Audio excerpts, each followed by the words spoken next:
मरकुस दी अंजील 16 अध्याय 16 आयत। मरकुस की अंजील 16 अध्याय 16 आयत।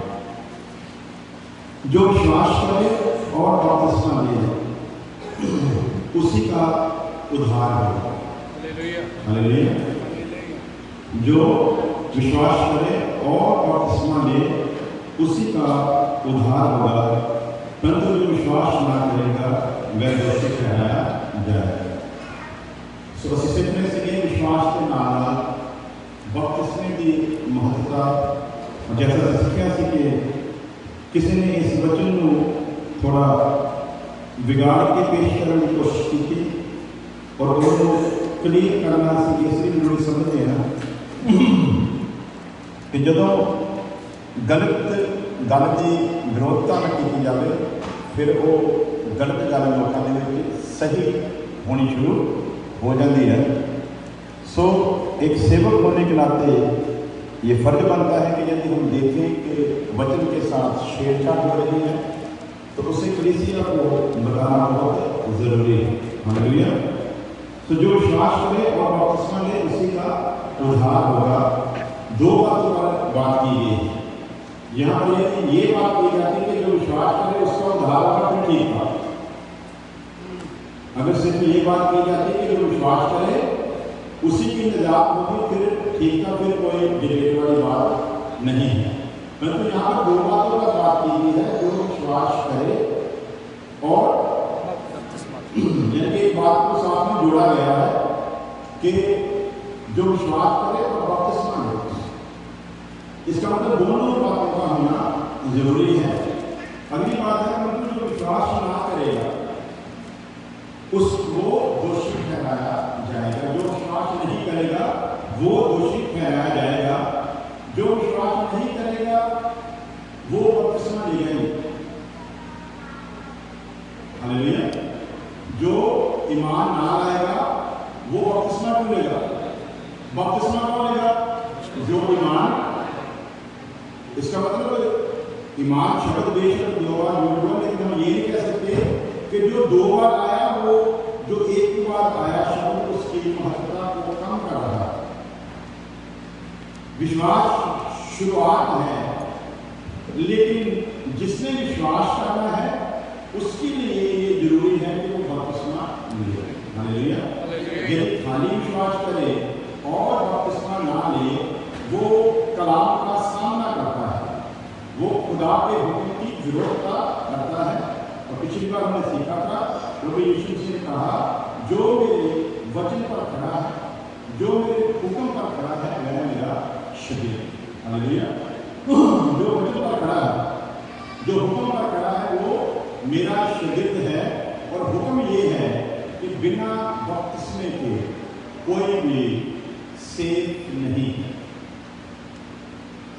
इस पर तरह तरह के लोग कई बार उदाहरण देकर गुमराह करने की कोशिश करते हैं और उसकी एक रेफरेंस देते हैं कि यीशु मसीह के साथ 2 डाकू भी सलीब पर एक दाएं हाथ और एक बाएं हाथ लटकाया गया था। उस डाकू का जिसने यीशु मसीह पर विश्वास किया था उसका बपतिस्मा नहीं हुआ। जिस डाकू ने यीशु मसीह पर विश्वास किया था उसका बपतिस्मा नहीं हुआ था। और कभी कभी कुछ जो तालीम को पूरी तरह नहीं समझते वो ऐसी बातों का सहारा ले लेते हैं क्योंकि उसका बपतिस्मा नहीं हुआ। और यीशु मसीह ने कहा तो आज ही मेरे साथ फिर दोष में होगा। बाइबल में उस डाकू का कोई इतिहास नहीं मिलता। अगर किसी ने कोई हिस्ट्री के ऊपर स्टडी की हो तो वो इसके ऊपर थोड़ा ज़्यादा बता सकता है। हमने इस डाकू के ऊपर स्टडी नहीं की कि हिस्ट्री इसके बारे में क्या बताती है कि ये जो डाकू था ये इसराइलियों में से था जहाँ कोई बाहरी कौम था। इसलिए हम ये भी नहीं कहेंगे कि ये डाकू इसराइली था और हम ये भी नहीं कहेंगे कि इसराइली नहीं था। जिन्होंने इसके ऊपर स्टडी की होगी इतिहास में जाकर हिस्ट्री में उनको पता होगा कि ये डाकू कौन था। लेकिन हमारे लिए बाइबल में इतना ही आया है कि 2 डाकू उसके सामने लटकाए गए। हो सकता है ये बाहर के हों, हो सकता है ये इसराइल के हों, लेकिन हमारा सब्जेक्ट ये नहीं है। यदि तो ये इसराइली है, यदि तो ये इसराइली है तो फिर हो सकता है उन्होंने जो मूसा के मुताबिक, जो मूसा के समय से बपतिस्मा चलता आ रहा था, हो सकता है उन्होंने रोल लिया हो।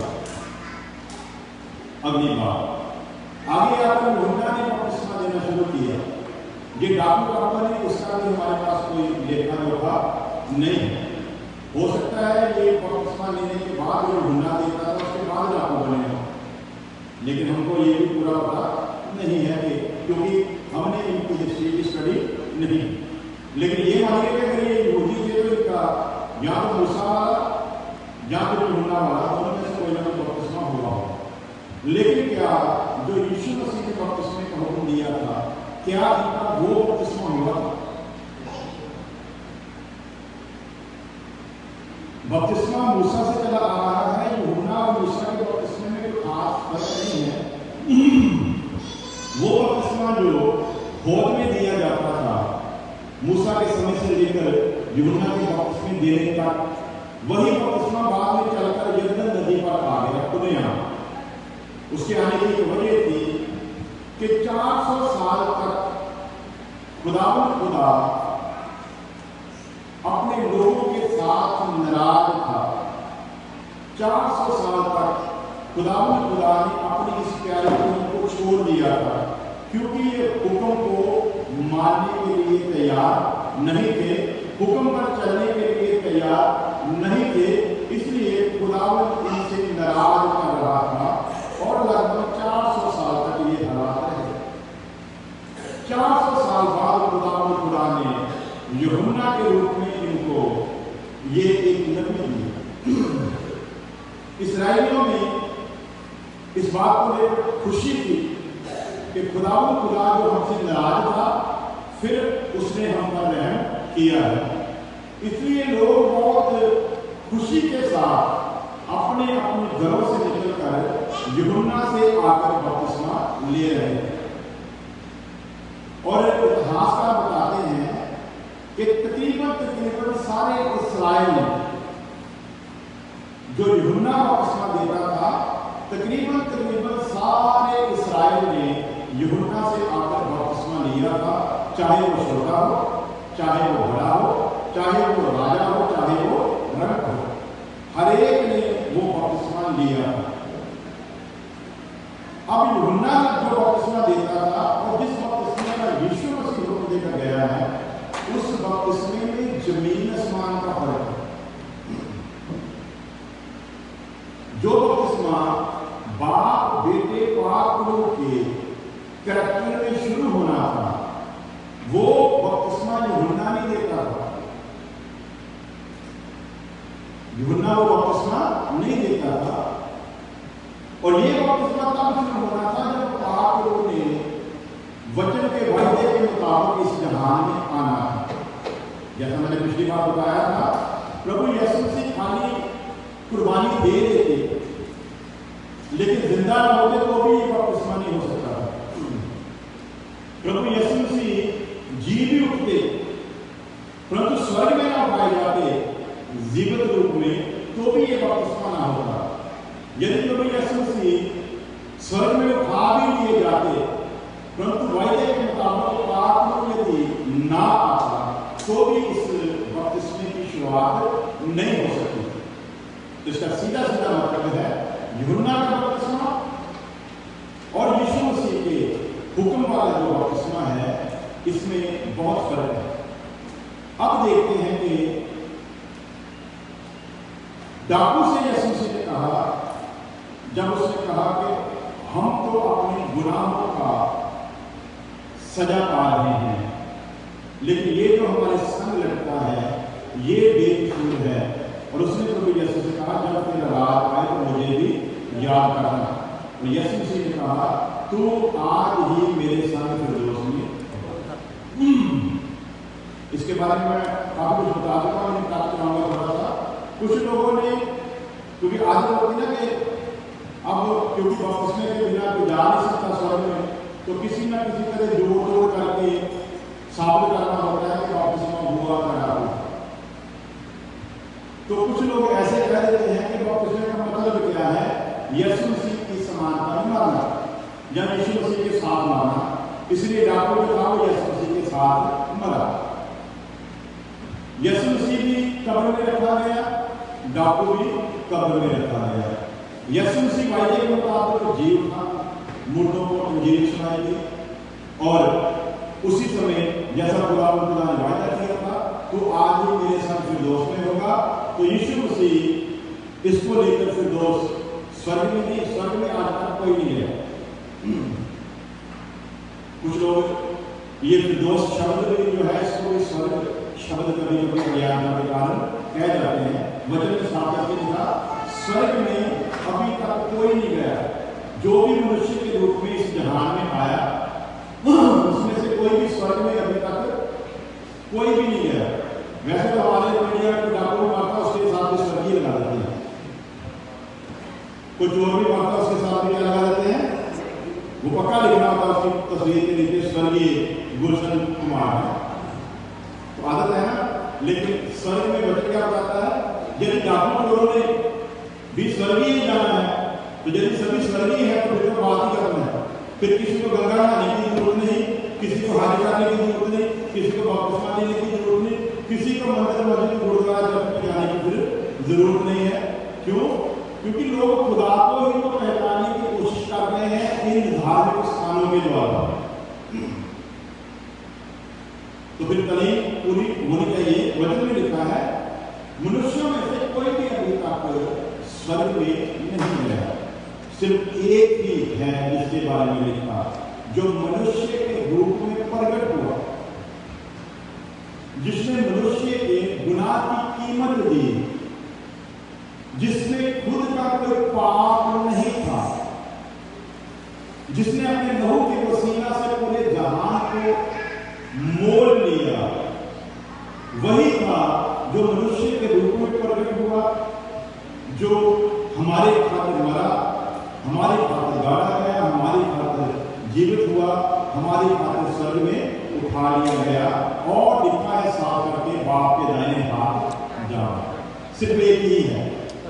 इसलिए यदि हम कहें कि डाकू स्वर्ग में गया तो इससे बड़ी बेवकूफी की कोई बात नहीं हो सकती, क्योंकि वचन में लिखा है कोई भी स्वर्ग में नहीं गया सिवाय उसके जो स्वर्ग से आया है, सिर्फ वही गया। तो फिर दोस्त का मतलब पैराडाइज, पैराडाइज का मतलब स्वर्ग जैसा स्थान। धर्मी जन जो परमेश्वर की इच्छा में आते हैं उनके लिए प्रभु ने एक आरामदायक जगह बना रखी है जिसको बोला जाता है पैराडाइज, स्वर्ग जैसी एक जगह। जैसे गोल्ड और गोल्डन, जब गोल्ड बोलेंगे तो सोना है, लेकिन गोल्डन बोलेंगे तो सोने जैसा, सोना नहीं। उसी तरह स्वर्ग और स्वर्ग जैसी जगह। तो डाकू का बपतिस्मे को इस तरह से बता देते हैं कि वो यीशु मसीह के साथ उसने क्रूस पर तौबा की है, यीशु मसीह के साथ अपने गुनाह का इकरार किया है, यीशु मसीह के साथ वो मर गया, यीशु मसीह के साथ गाड़ा गया, और जैसे यीशु मसीह जीव था वो भी जीव था, और यीशु मसीह उसको लेकर स्वर्ग में चला गया। इसको हम बपतिस्मा नहीं कह सकते। जो बपतिस्मे का हुक्म यीशु मसीह देता है वो बपतिस्मा यीशु मसीह के जीवने के बाद पाप जब आएगा तब वो बपतिस्मा शुरू होना है। इसका सीधा सीधा मतलब डाकू का वो बपतिस्मा नहीं हुआ जिस बपतिस्मे के बारे में वचन जोर देता है। हालेलुया। एक बात पक्की।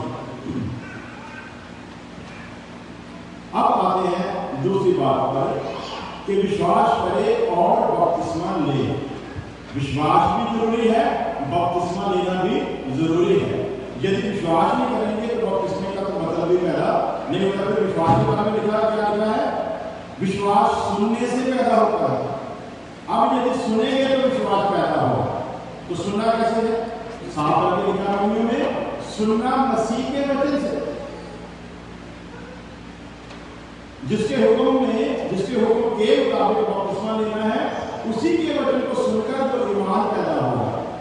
अब वचन को सुनने पर जो ईमान पैदा होगा, उस ईमान को आगे बढ़ाने की सूरत में जिसने ईमान करना है उसके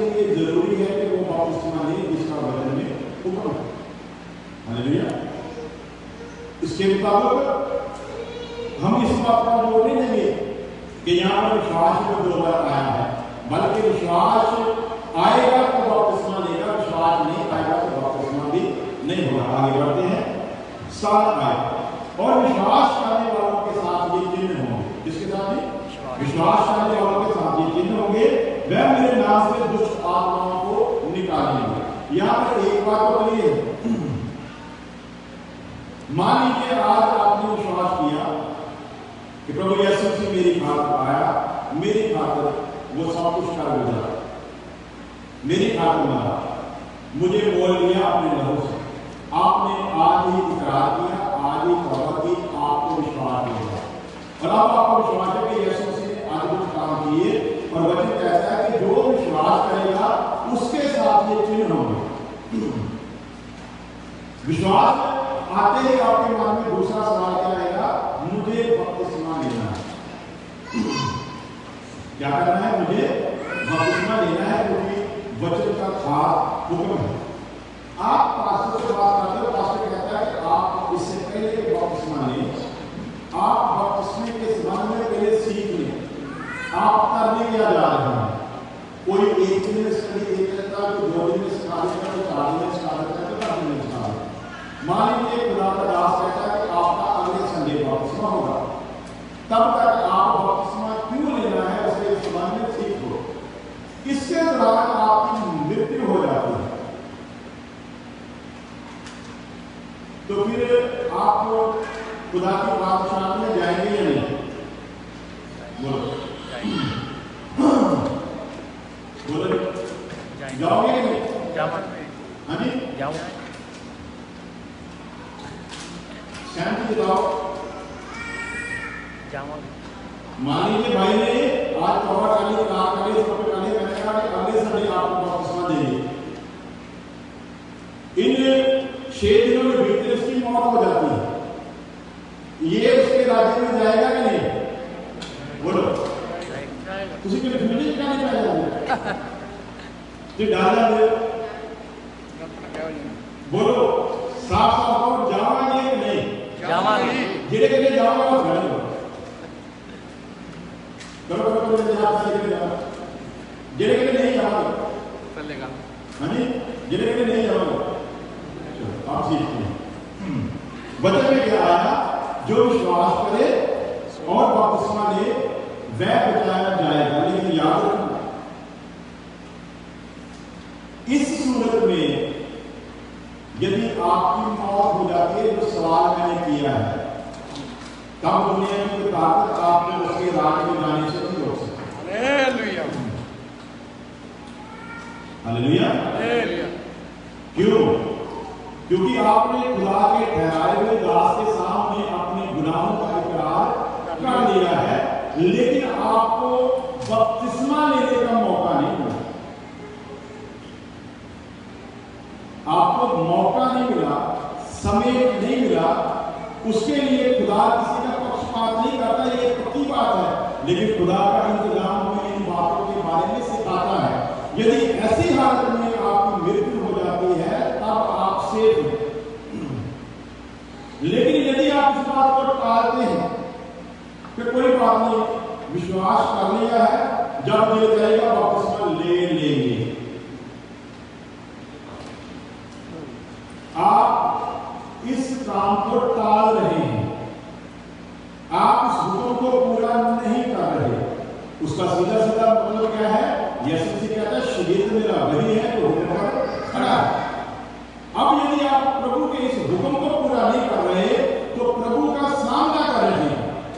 यदि इस हालत में आपकी मौत होती है तो जवाब आपकी है, आप सेफ नहीं। अब आते हैं विश्वास को। इन 7 दिनों में जब आपको समय दे दिया गया कि आपका बपतिस्मा होगा और आप बपतिस्मा लेने के लिए तैयार हैं, इन 7 दिनों में आपका ईमान है, जैसा वचन में लिखा, जो विश्वास करे उसके साथ ये निशान होंगे। यहाँ पर यही लिखा कि जो विश्वास करे बपतिस्मा लिया होगा उसके साथ होगा। यहाँ पर क्या लिखा है? जो विश्वास करेगा उसके साथ ये निशान होंगे। इन 5 दिनों में आपका विश्वास है कि प्रभु ने ये वायदा किया है, और यदि मैं किसी के के लिए प्रार्थना करूं तो यदि मैं ईमान रखता हूं तो प्रभु उस पर मेहरबानी कर सकता है, तो 100% होगी। इन 7 दिनों में आपके उस ईमान के मुताबिक मौजूदा होगा। बीमार चंगा हो सकता है, दुष्ट आत्मा निकल सकता है, अद्भुत काम हो सकते हैं, इसमें कोई दो राय। इसके लिए बपतिस्मे की भी जरूरत नहीं है, इसके लिए ईमान ही काफी है। लेकिन यही काम करने में आप लगे रहो और बपतिस्मा ना हो, आप खुदा के प्रभाव के खिलाफ काम कर रहे हैं, आप खुदा के खिलाफ जा रहे हैं, और जो खुदा के खिलाफ जाएगा वो किसी की कीमत पर बख्शा नहीं जाएगा। इसलिए विश्वास करने वालों के साथ ये चिन्ह होंगे, वो बीमारों को चंगे करेंगे, दुष्ट आत्माओं को निकालेंगे। यदि कोई जहरीली चीज भी उनको धोखे से पिला दी जाए तो भी उनका कुछ नुकसान नहीं होगा कि नहीं होगा? चेक करिएगा तो आप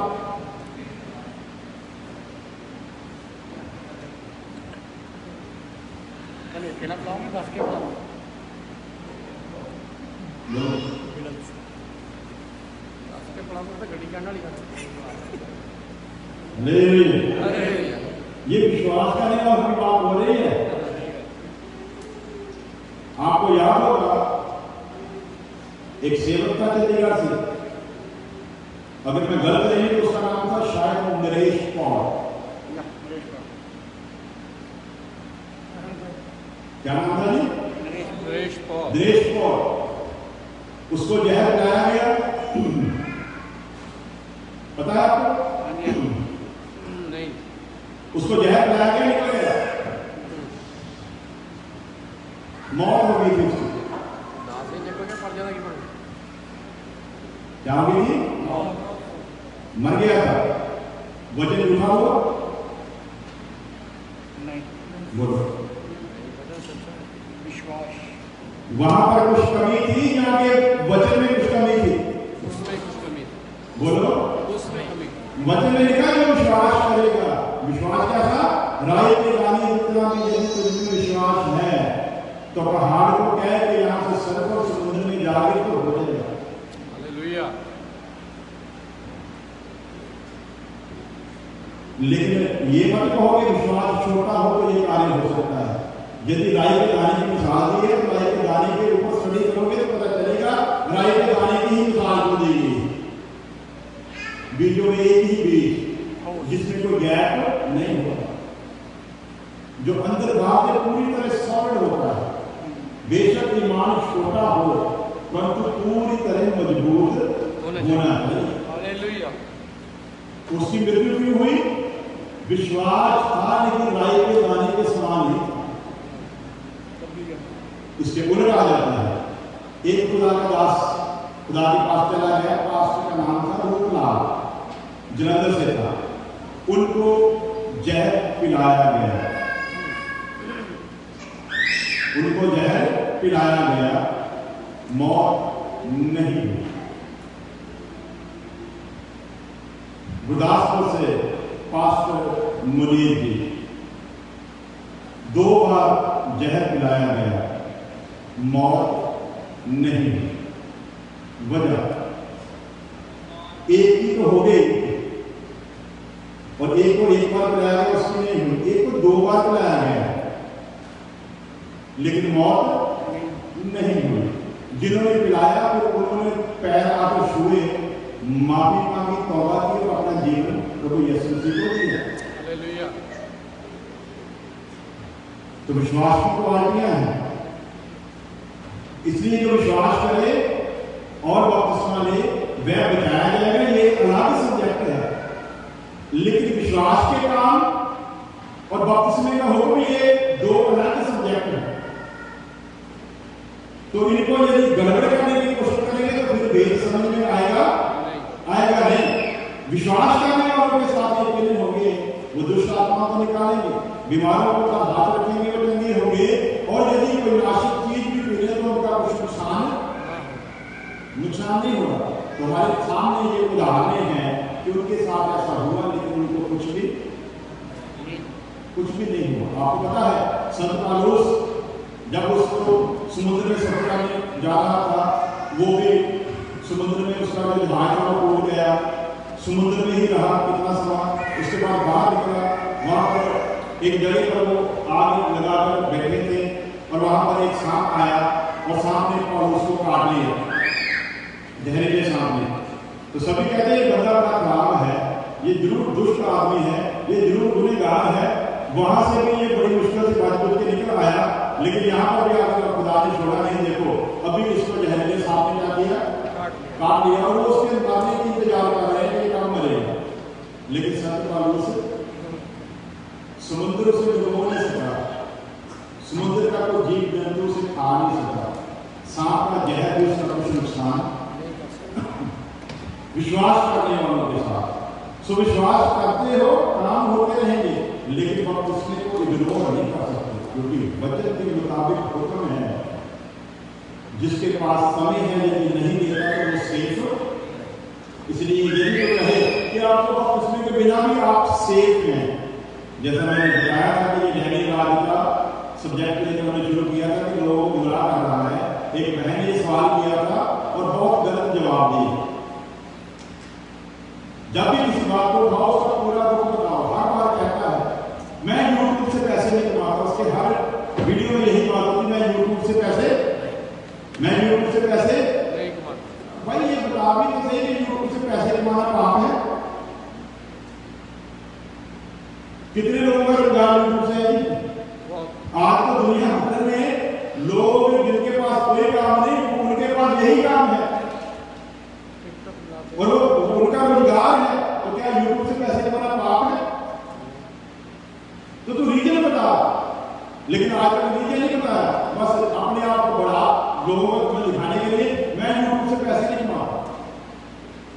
लेकिन लोगों को बताओ, जो इंसान रिलीजियस है और रिलीजियस प्रोग्राम को यूट्यूब पर डालता है, उससे कभी भी यूट्यूब से पैसे नहीं कमाने चाहिए। क्यों? यूट्यूब के साथ आपका एग्रीमेंट होता है, यदि आपने वहां से पैसे कमाने हैं, आपके प्रोग्राम में वो ऐड देंगे, आपसे नहीं पूछेंगे कौन सी दे रही है, आपके साथ एग्रीमेंट हो गया। अभी एक धार्मिक प्रोग्राम को सुनने के लिए, आपके प्रोग्राम को सुनने के लिए एक पूरी फैमिली बैठी हुई है, वो खुदा की बातें सुनते हैं, खुदा का प्रोग्राम सुनते सुनते अचानक वहां पर एक अश्लील आ जाती है मशहूरी। तो क्या आप फैमिली में बैठकर उसको देखो? तो रीजन बताओ ना। जब कोई बात करते हो उसको लोगों में खोलो कि क्या सही है और क्या सही नहीं है। इसलिए बताओ कि यूट्यूब से पैसे कमाना पाप नहीं है। यदि आप किसी और विषय को लेकर यूट्यूब पर काम करते हो तो करो, कोई गलत नहीं है। लेकिन यदि आप रिलीजियस तौर पर काम कर रहे हो तो आपको इसे नजरअंदाज करना चाहिए। आपको ऐसा कोई एग्रीमेंट नहीं करना चाहिए कि यहाँ पर आपका प्रोग्राम चल रहा हो, यहाँ पर आप खुदा के बारे में लोगों को बताते हो और बताते लोगों के सामने एक अश्लील मशहूरी आ जाए और वहां पर पूरी फैमिली को एक दूसरे की नजर में शर्मिंदा होना पड़े। बताओ लोगों को।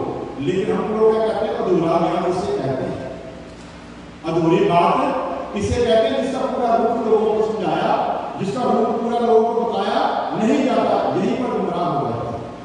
तो ये जो बहन ने उसके साथ सवाल किया था, इस तरीके से समझाता था, लोग कहते हैं ठीक है भाई, लेकिन ये कह देना कि नहीं आपको बपतिस्मे की जरूरत नहीं है। कौन कहता है? होता जो ये कह रहा है वो महामूर्ख है।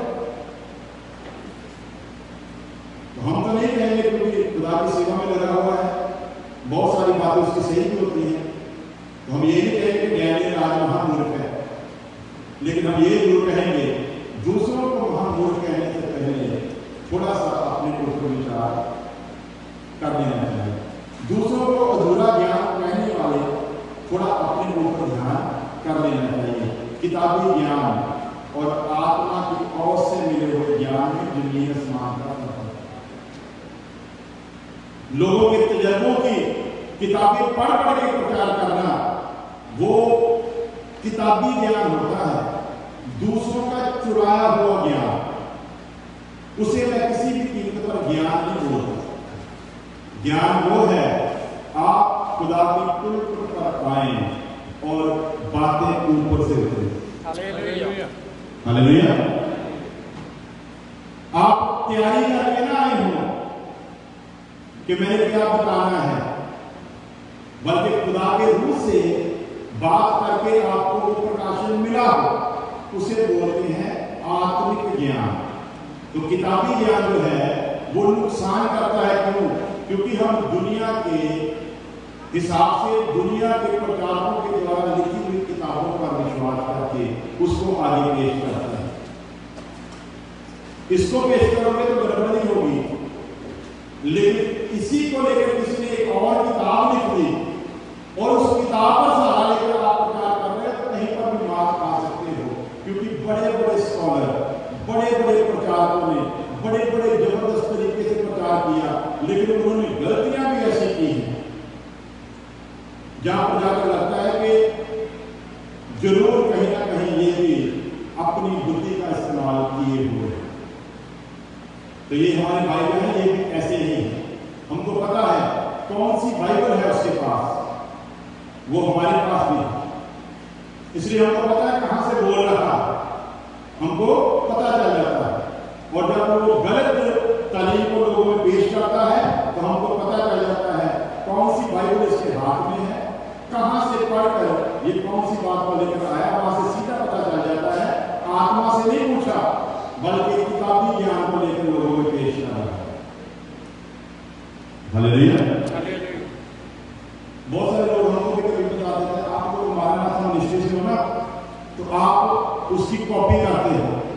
तो मैंने बहुत बार चैलेंज करके किया, मेरे कम से कम 1000 वीडियो यूट्यूब पर है, कम से कम 1000 वीडियो। एक भी वीडियो को सुनकर आप ये नहीं कहोगे कि ये कॉपी पेस्ट है। एक भी वीडियो को अगर कोई बता दे तो प्रचार करना छोड़ दूंगा,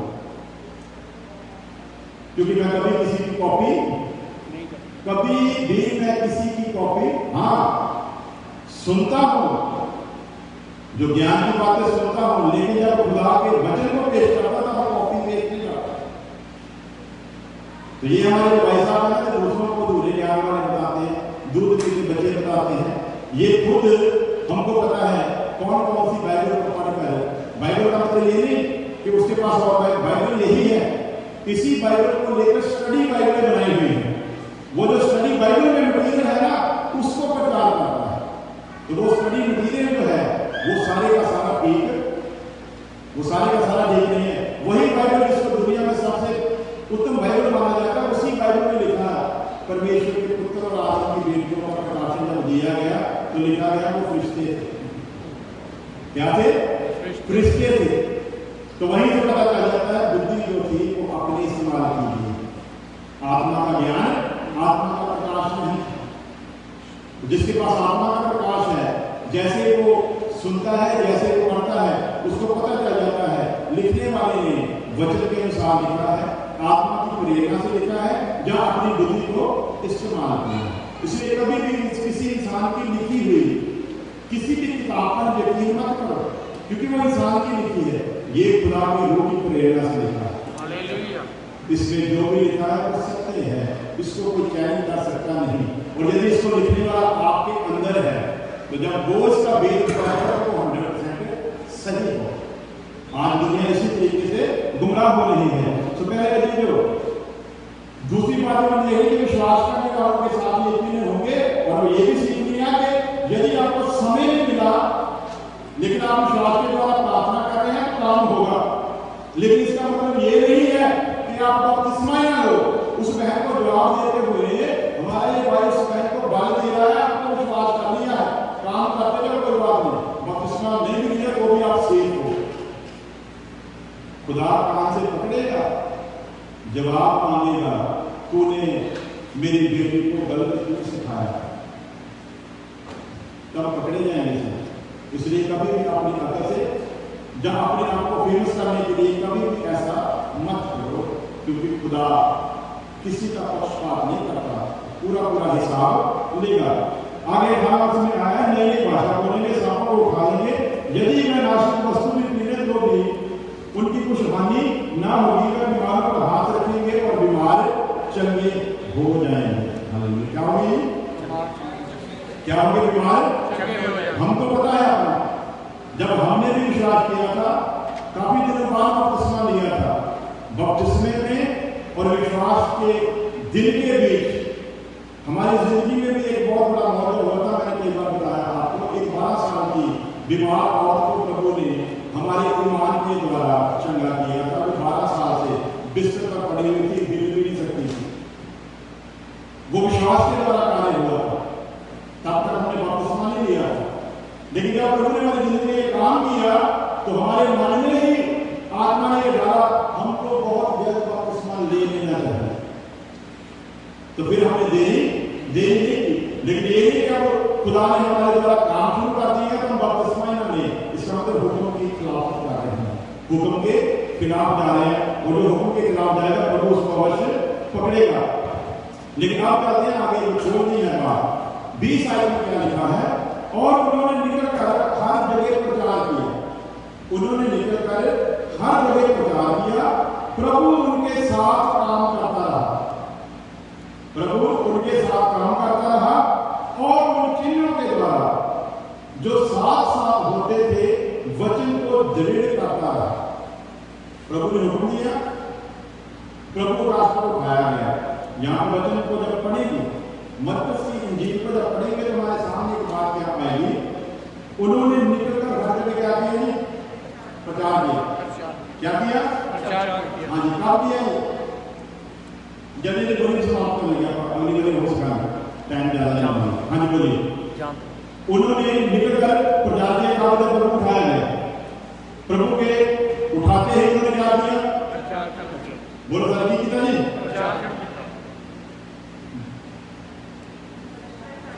किशोर की तरह जब प्रचार किया तो क्या हुआ? प्रभु उनके साथ होकर काम करता था और चिन्हों के द्वारा जो शास्त्र होते थे वचन को दृढ़ करते थे। जब ये काम प्रभु उनके साथ होकर करता था, बपतिस्मा नहीं लिया था उन्होंने, नहीं पापों को नहीं पाया, नहीं ऐसे ही सोचो, नहीं पाया।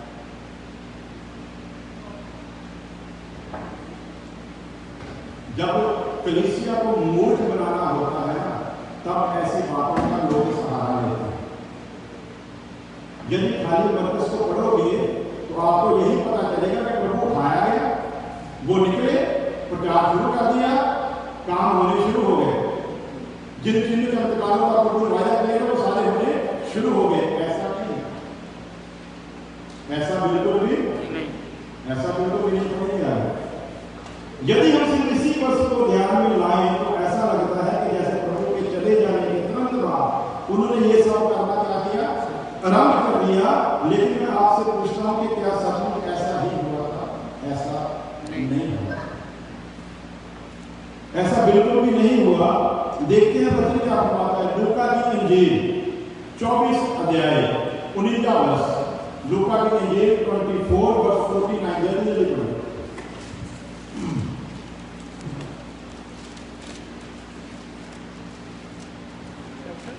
49। और देखो जिसकी प्रतिज्ञा मेरे पिता ने की है, और देखो जिसकी प्रतिज्ञा इससे पहले कि प्रभु रात में उठाया लिया जाए, क्या कहता है प्रभु? देखो जिसकी प्रतिज्ञा मेरे पिता ने की है, मैं उसको तुम पर उतारूंगा। मेरे पिता ने जिसकी प्रतिज्ञा की है, मैं उसको तुम पर उतारूंगा। जब तक स्वर्ग से समर्थ ना पाओ तब तक इसी नगर में ठहरे रहो। तो आप यदि मरकस को पढ़ोगे तो क्या नजर आता है? बाहर निकले उन्होंने, हाँ जी, उसी टाइम शुरू। मरकस को पढ़ोगे तो ऐसा लगेगा कि वो निकले, फटाफट काम शुरू कर दिया। अब आप बताओ, प्रभु अपने शिगिर्दों को जिनके द्वारा कलीसिया की स्थापना करनी है, जिनके द्वारा संसार में अपने वचन को पहुंचाना है, उन शागिर्दों को भी हुक्म दे रहा है, जब तक ऊपर से सामर्थ ना पाओ नगर में ठहरे रहो। तो जो प्रभु अपने शिष्यों को यह हुक्म दे रहा है, आज क्या वो प्रभु बदल गया? क्या आज प्रभु अपने वचन से हट गया? क्या आज प्रभु अपने कलाम को पीछे धकेल देगा? वचन में क्या लिखा? आकाश और पृथ्वी टल सकते हैं, परंतु इस वचन की एक बिंदी भी इधर उधर एक बिंदी भी नहीं हो सकती। तो यहां पर क्या साफ होता है? प्रभु इससे पहले स्वर्ग में उठा लिया जाए, हुक्म देता है इसी नगर में ठहरे जाना, कहीं गलती से भी इस नगर से बाहर न निकल जाना। बेशक मैंने इस जमीन पर रहते हुए तुम लोगों को प्यार देकर भेजा था, बेशक जब मैं तुम लोगों के साथ था मैंने भेजा था, तुम लोगों के द्वारा भी चंगे हुए थे, बीमार चंगे हुए थे, करामातें हुई थी, लेकिन अब जब मैं तुम लोगों को छोड़कर जा रहा हूं, ध्यान रहे जितनी देर तक ऊपर से सामर्थ्य ना पाओ इसी नगर में ठहरे रहना। यदि अपनी मर्जी से निकल गए तो जवाब दी तुम लोगों को होगी। तो अभी ये कहा प्रभु चला गया, प्रभु तो चला गया तो निकल गए, क्योंकि पहले भी तो काम किया ही था। तो आप क्या है? काम तो विश्वास वाला हो सकता है, बोलो जी। जिस विश्वास के विषय में हम लोग सीख रहा है, काम तो विश्वास वाला हो सकता है। इन्होंने प्रभु पर विश्वास किया है, निकल सकते हैं। यदि निकलेंगे तो काम होगा कि नहीं? बोलो हाँ जी, बोलो साहब, काम होगा कि नहीं? अगर ये नगर में से निकल जाते, ऊपर से समझ ना पाते, शक्ति ना पाते, निकल जाते, प्रभु यीशु मसीह के नाम में काम होता कि नहीं? बोलो दो होगा यीशु नाम, बोलो होगा कि नहीं? बोलो होगा कि नहीं? वो आदि जो आदमी के निकले हो काम हो जाते।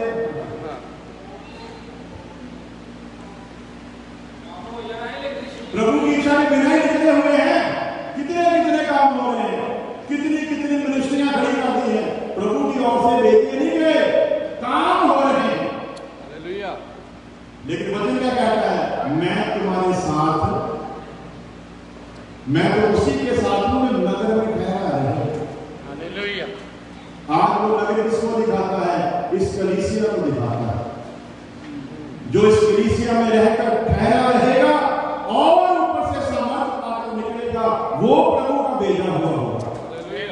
जो अपनी मर्जी से निकलेगा, मौत लेकर माते चंबे सब कुछ होगा, लेकिन वचन के मुताबिक प्रभु उनके साथ नहीं होगा। और प्रभु ने लिख कर दिया, मैं साफ कह दूंगा उस वक्त जब तुम मुझसे कहोगे, हे प्रभु हमने तेरे नाम से बीमार चंगे नहीं किए, हमने तेरे नाम से दुष्ट आत्मा नहीं निकाले, हमने तेरे नाम से भविष्यवाणियां नहीं की, तब मैं साफ कह दूंगा, ऐ कुकर्म करने वालों, मुझसे दूर हो जाओ, क्योंकि मैं तुम्हें जानता ही नहीं।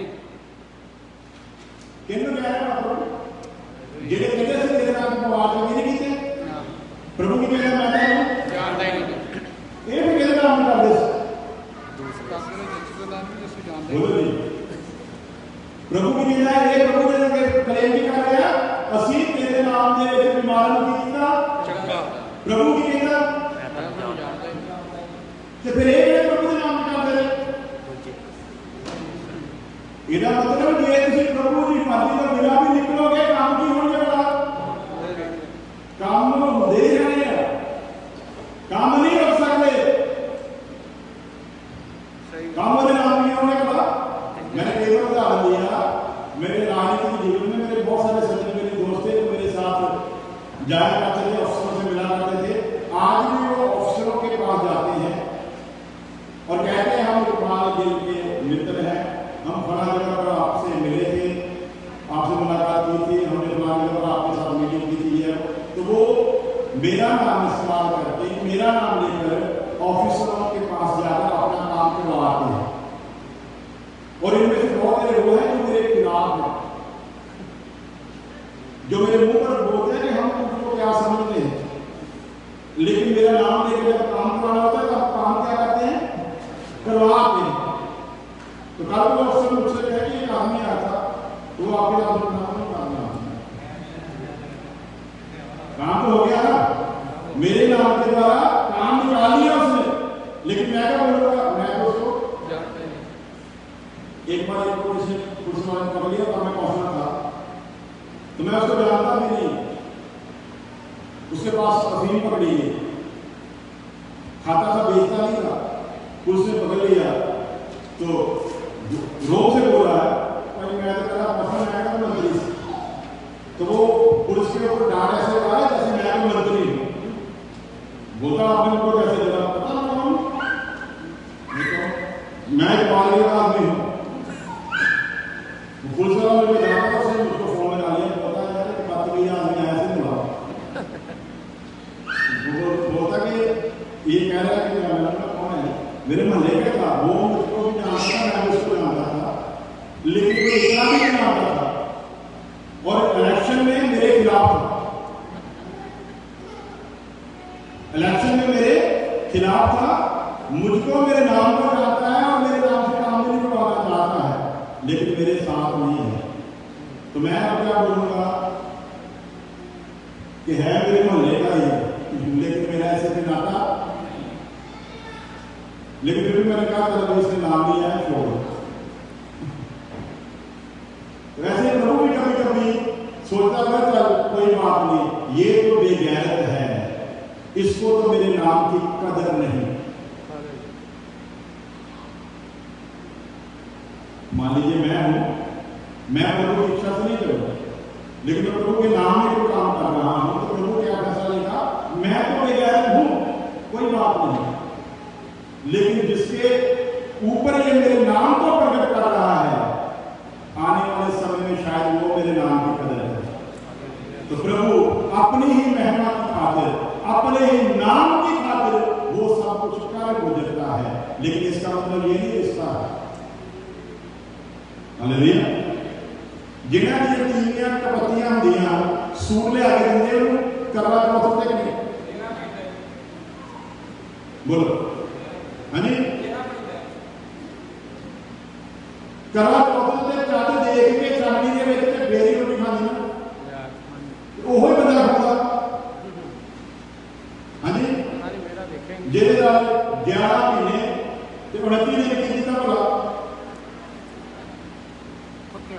लेकिन उस दिन उन्होंने की किया, सवेरे उन्होंने खाने वास्ते फ्रूट भी लिया के दिता, फीणियां भी लिया के दित्तियां, बचिया दुध भी लिया के दिता, उन्होंने ये भी कह के गया तैयारी सारी करके रखी, शाम को आके तेरा मैं करवा चौथ का खुले लो हुंदा,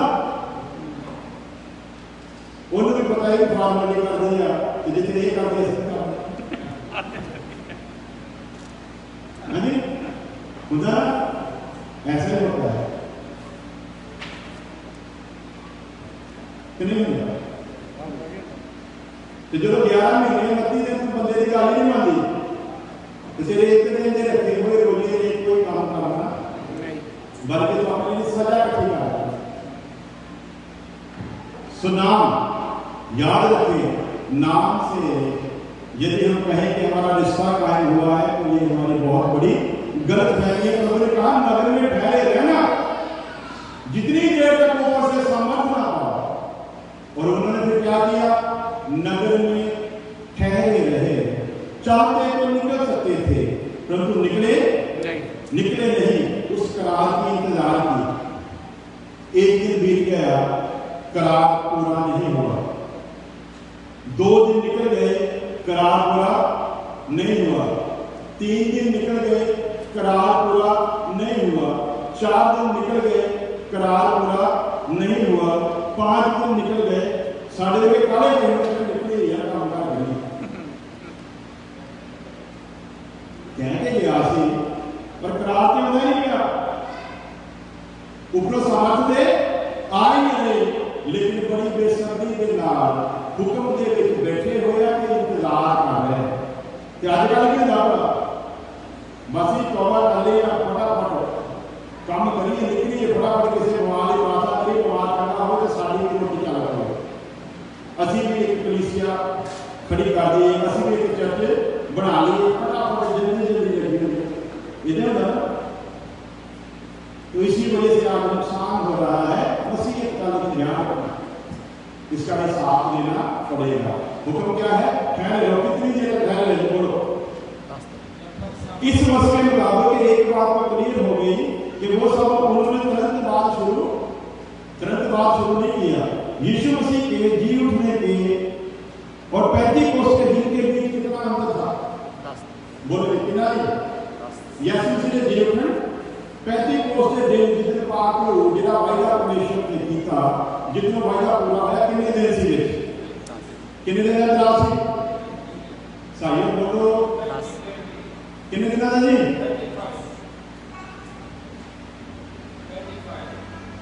कितने उधर गलती बोल दो 10 50 दिन का बोलो था कितने दिन का? हाँ जी कितने दिन का? हाँ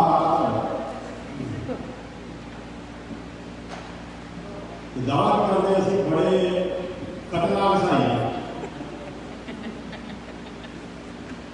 बाइबल का सबसे महत्वपूर्ण वो समय है जिस दिन कलीसिया का जन्म होता है। और आपको ये नहीं पता कि यीशु मसीह के जी उठने और कलीसिया के जन्म के बीच के कितने दिन का अंतराल है। सबसे महत्वपूर्ण सवाल है, नहीं पता जी?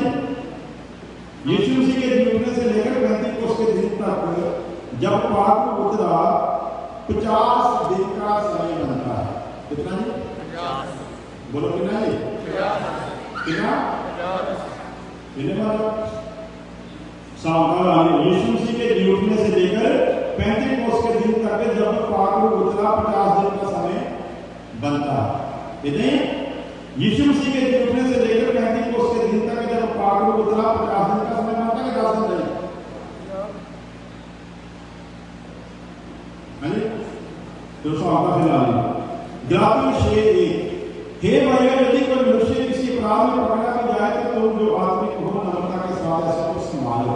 तो हमारा जो सब्जेक्ट है वो ये नहीं कि हम किसी को नीचा दिखाने के लिए, बल्कि इस बात को लेकर के हमको वचन की गंभीरता समझ आए, इसलिए हम लोग इस विषय को लेकर चले थे कि विश्वास करे और बपतिस्मा ले, उसी का उद्धार होगा। विश्वास कर लिया है, बपतिस्मा लेना जरूरी है। यदि नहीं लेते तो सेफ नहीं हो। अपने आप को करते हैं, सिरों को झुकाए, प्रार्थना करते हैं।